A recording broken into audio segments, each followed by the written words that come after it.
உங்களுடன் இன்றைய முக்கிய செய்திகள். சென்னையில் முதல்வர் ஸ்டாலின் தலைமையில் நடந்த திமுக எம்பிக்கள் கூட்டத்தில் 3 தீர்மானங்கள் நிறைவேற்றப்பட்டுள்ளது. இந்த ஆட்சி பன்னெடுங்காலம் தொடர வேண்டும் என்று பக்த கோடிகள் பிரார்த்திக்கின்றனர் என்று அமைச்சர் சேகர் பாபு தெரிவித்துள்ளார். ஜோலார்பேட்டை ரயில் நிலையம் யார்டில் தண்டவாள பராமரிப்பு தொடர்பான பல்வேறு பணிகள் நடைபெற இருப்பதால் பெங்களூரு பயணிகள் ரயில் மற்றும் ஈரோடு பயணிகள் ரயில் ஆகிய 2 ரயில்கள் பகுதியாக ரத்து செய்யப்பட்டுள்ளதாக ரயில்வே அதிகாரிகள் அறிவித்துள்ளனர். கோவை விமான நிலையத்தில் மகாராஷ்டிரா ஆளுநர் CB ராதாகிருஷ்ணன் இன்று செய்தியாளர்களை சந்தித்தார். அப்போது தமிழகத்தில் தமிழ்மொழி வாயிலாக தான் கற்க வேண்டும் என்பதை புதிய தேசிய கல்விக் கொள்கை வலியுறுத்துகிறது என்று தெரிவித்துள்ளார். அதோடு புதிய தேசிய கல்விக் கொள்கையில் எந்த மொழியும் திணிக்கப்படவில்லை என்று CB ராதாகிருஷ்ணன் கருத்து தெரிவித்துள்ளார். எல்லை தாண்டி மீன்பிடித்ததாக கூறி தமிழகம் மற்றும் புதுச்சேரி மீனவர்களை இலங்கை கடற்படை தொடர்ந்து கைது செய்து வருகின்ற நிலையில் அடுத்த களம் போராட்டத்தில் விஜய் பங்கேற்பாரா என்ற கேள்வி எழும்பியுள்ளது. தமிழகத்தில் உள்ளாட்சி அமைப்புகளில் மாற்றுத்திறனாளிகளுக்கு அதிகாரமளிக்கும் முயற்சியை மேற்கொண்டுள்ளதற்காக முதல்வர் மு.க. ஸ்டாலினுக்கு அமர் சேவா சங்கம் நன்றி தெரிவித்துள்ளது. இதன் மூலம் மாற்றுத்திறனாளிகளுக்கு அரசியல் பிரதிநிதித்துவம் அளித்து சமத்துவத்தை வளர்க்கும் இந்தியாவின் முதல் மாநிலமாக தமிழகம் உருவாகும் என்றும் அந்த அமைப்பு நம்பிக்கை தெரிவித்துள்ளது. பழனியில் 25வது திருமண நாளையொட்டி பழனி முருகன் கோயிலில் மொட்டையடித்து நடிகரும் இயக்குனருமான சுந்தர் சி குடும்பத்துடன் ஞாயிற்றுக்கிழமை இன்று காலை சுவாமி தரிசனம் செய்தார். சென்னை சென்ட்ரல் கூடூர் மார்க்கத்தில் பொன்னேரி கவரைப்பேட்டை ரயில் நிலையங்களுக்கு இடையே பொறியியல் பணி நடக்கவுள்ளதால் 25 மின்சார ரயில்களின் சேவையில் நாளை மாற்றம் செய்யப்பட உள்ளது. திருப்பதி மலைக்கு கடந்த 2024ஆம் ஆண்டு ஜூலை மாதம் வந்திருந்த பிரபல யூடியூபர் TTF வாசன் சாமி தரிசனம் செய்வதற்காக வரிசையில் நின்றிருந்ததை வீடியோ பதிவு செய்து சமூக வலைதளங்களில் பதிவிட்டது பெரும் சர்ச்சையை ஏற்படுத்தியது. இந்த விவகாரம் தொடர்பாக திருமலை போலீசார் வழக்கு பதிவு செய்து விசாரணை நடத்தி வருகின்ற நிலையில் அவருடைய வங்கி கணக்கை திருமலை போலீசார் முடக்கிவிட்டதாக தகவல் வெளியாகியுள்ளது. பெண் பாதுகாப்பு குறித்து பாஜக அறிவுறுத்தலின் பேரில் அதிமுக, தமிழக வெற்றிக் கழகம் உள்ளிட்டோர் அறிக்கை வெளியிடுவதாக சமூக நலத்துறை அமைச்சர் P. கீதா ஜீவன் குற்றம் சாட்டியுள்ளார். நாடாளுமன்ற தொகுதி மறுசீரமைப்பு குறித்து அண்மையில் தமிழக அரசு அனைத்து கட்சி கூட்டத்தை நடத்தியிருந்தது. இதில் தமிழகத்தை சேர்ந்த பல்வேறு கட்சிகள் கலந்து கொண்டன. கூட்டத்தில் தொகுதி மறுசீரமைப்புக்கு எதிராக தீர்மானம் நிறைவேற்றப்பட்டு இருந்தது. இந்நிலையில் இன்று காலை திமுக எம்பிக்கள் கூட்டம் தொடங்கியது. மாநிலங்களை இணைத்து களம் காண்போம் என்று திமுக தீர்மானம் நிறைவேற்றப்பட்டது. தேர்தலுக்கு இன்னும் ஓராண்டு இருந்தாலும் இப்போதே தமிழக அரசியல் களம் தகிக்க ஆரம்பித்துள்ளது. இந்த நிலையில் அதிமுகவை மிரட்டி பணிய வைக்கும் செயலில் பாஜக ஈடுபடாது என்று முன்னாள் அமைச்சர் செம்மலை நேர்காணலில் தெரிவித்துள்ளார். தஞ்சாவூர் மாவட்டம் ஒரத்தநாடு அருகே உள்ள திருவோணம் காவல் சரகத்திற்கு உட்பட்ட ஒரு கிராமத்தை சேர்ந்தவர் 5ஆம் வகுப்பு படிக்கும் மாணவி, வயது 10. இந்த மாணவி பள்ளியில் அடிக்கடி சோர்வாக இருந்த நிலையில் இதை கவனித்த பெண் ஆசிரியர், ஏன் எப்போதும் சோர்வாக இருக்கிறாய், உடம்புக்கு என்ன செய்கிறது என்று கேட்டுள்ளார். அதற்கு அந்த மாணவி எதுவும் சொல்லாமல் அமைதியாக இருந்த நிலையில் பெற்றோரை வரவைத்து விசாரித்ததில் 5ஆம் வகுப்பு மாணவிக்கு 2 பேர் பாலியல் வன்கொடுமை செய்துள்ளதாக தகவல் வெளியானது. இதனைத் தொடர்ந்து போக்சோவில் அந்த இருவரும் கைது செய்யப்பட்டுள்ளனர். நெல்லை பேராசிரியைக்கு சாகித்ய அகாடமி விருது கிடைத்ததற்காக முதலமைச்சர் மு.க. ஸ்டாலின் வாழ்த்து தெரிவித்துள்ளார். வார விடுமுறையை முன்னிட்டு கன்னியாகுமரியில் சுற்றுலா பயணிகள் கூட்டம் அலைமோதியது. விழுப்புரம் மாவட்டம் நகராட்சி மைதானத்தில் தமிழக வெற்றிக் கழகம் கட்சியின் சார்பில் மகளிர் தின விழா நலத்திட்ட உதவிகள் வழங்கும் விழா மற்றும் பொதுக்கூட்டம் நடைபெற்றது. இதனைத் தொடர்ந்து விஜயை தாண்டி எங்களுக்கு வேறு எதுவும் தெரியாது என்று தமிழக வெற்றிக் கழக பொதுச் செயலாளர் ஆனந்த் பேசியுள்ளார். தஞ்சாவூரில் சில தினங்களுக்கு முன்பு ஜல்லி ஏற்றி வந்த லாரியை காரில் வந்த இருவர் மறித்துள்ளனர். காரை ஓட்டி வந்தவர் காருக்குள் RTO இருக்கிறார், லாரி எங்கிருந்து வருகிறது, பர்மிட் இருக்கா என கேட்டுள்ளார். அவர்கள் மீது சந்தேகமடைந்த லாரி டிரைவர், நீங்க RTO தானே, ID கார்டு காட்டுங்கன்னு கேட்டுள்ளார். இதில் ஆத்திரமடைந்த அந்த நபர்கள் லாரி டிரைவரின் சட்டை பையில் இருந்த 16,500 ரூபாய் மற்றும் லைசன்ஸை பறித்துக் கொண்டு சென்றனர். இந்த நிலையில் லாரியை மறித்து பணத்தை பிடுங்கிய RTO அலுவலக டிரைவர், புரோக்கர் கைது செய்யப்பட்டனர். தமிழகத்தில் பெண்கள் பாதுகாப்பை உறுதி செய்ய தமிழக அரசு நடவடிக்கை எடுக்க வேண்டும் என்று தேமுதிக பிரேமலதா விஜயகாந்த் தெரிவித்துள்ளார். பெண் விடுதலையில் இருந்தே மேம்பட்ட சமூக வளர்ச்சி தொடங்குகிறது என்று உலக மகளிர் தினத்தையொட்டி ஆளுநர், முதல்வர் மற்றும் அரசியல் கட்சி தலைவர்கள் வாழ்த்து தெரிவித்துள்ளனர்.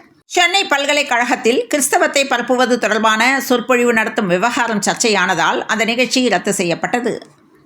தனியார் பள்ளிகளில் மட்டும் மும்மொழி கொள்கை இருப்பதாக இரட்டை வேடம் போடும் ஸ்டாலின் என்று அண்ணாமலை பேட்டியளித்துள்ளார்.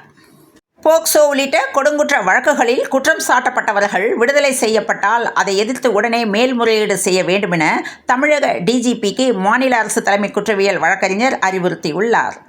டாஸ்மாக் தலைமை அலுவலகம், மதுபான உற்பத்தி நிறுவனங்களில் அமலாக்கத்துறை சோதனை 3வது நாளாக நடைபெற்றது.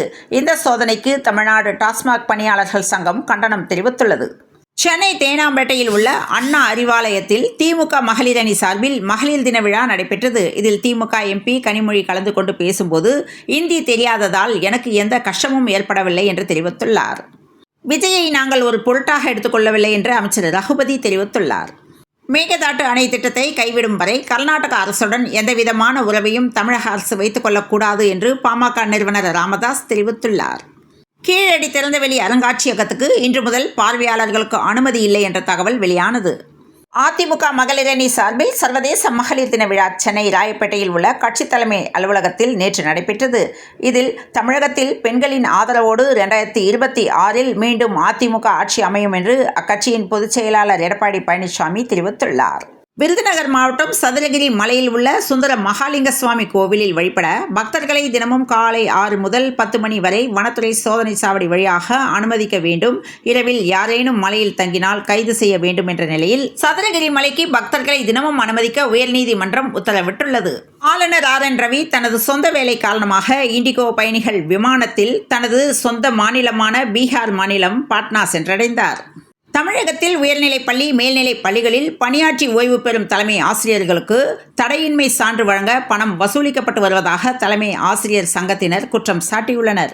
விருதுநகரில் காரில் ரூபாய் 3,75,000 காரில் சென்ற மாவட்ட கலால் துறை உதவி கமிஷனர் கணேசனிடம் லஞ்ச ஒழிப்புத்துறை போலீசார் விசாரிக்கின்றனர். பிரதமர் மோடி அரசின் மும்மொழி கல்விக் கொள்கையில் ஹிந்தி திணிப்பை கண்டுபிடித்தால் 99 லட்சம் ரூபாய் பரிசு வழங்கப்படும் என்று பாஜக சார்பில் திருப்பூரில் போஸ்டர்கள் ஒட்டப்பட்டுள்ளன. மும்மொழி கொள்கையில் மத்திய அரசு உறுதியாக உள்ளது என்று மத்திய செய்தி ஒலிபரப்புத்துறை இணையமைச்சர் எல் முருகன் கூறியுள்ளார். காஞ்சிபுரம், கடலூர், ராணிப்பேட்டை, ஈரோடு, தருமபுரி, கரூர், நாகை, சிவகங்கை, தேனி ஆகிய 9 நகரங்களில் ரூபாய் 72 கோடியில் 700 படுக்கைகளுடன் புதிய தோழி விடுதிகள் அமைக்கப்படும் என்று சென்னையில் நடைபெற்ற உலக மகளிர் தின விழாவில் முதல்வர் ஸ்டாலின் அறிவித்துள்ளார். தமிழகத்தில் 100% தடுப்பூசி திட்டத்தை செயல்படுத்தாத மாவட்டங்களில் தனியார் மருத்துவமனைகளில் இலவச தடுப்பூசி திட்டத்தை செயல்படுத்த பொது சுகாதாரத்துறை திட்டமிட்டுள்ளது. தூத்துக்குடி அருகே ஆரம்ப சுகாதார நிலையத்தில் டாக்டர் இல்லாததால் கர்ப்பிணி பெண் உயிரிழந்த சம்பவம் சோகத்தை ஏற்படுத்தியுள்ளது. ஹிந்து சமய அறநிலைத்துறையின் கீழ் உள்ள வருவாய் வரக்கூடிய கோவில்களுக்கும் GST வரி விதிக்கப்பட்டுள்ளது.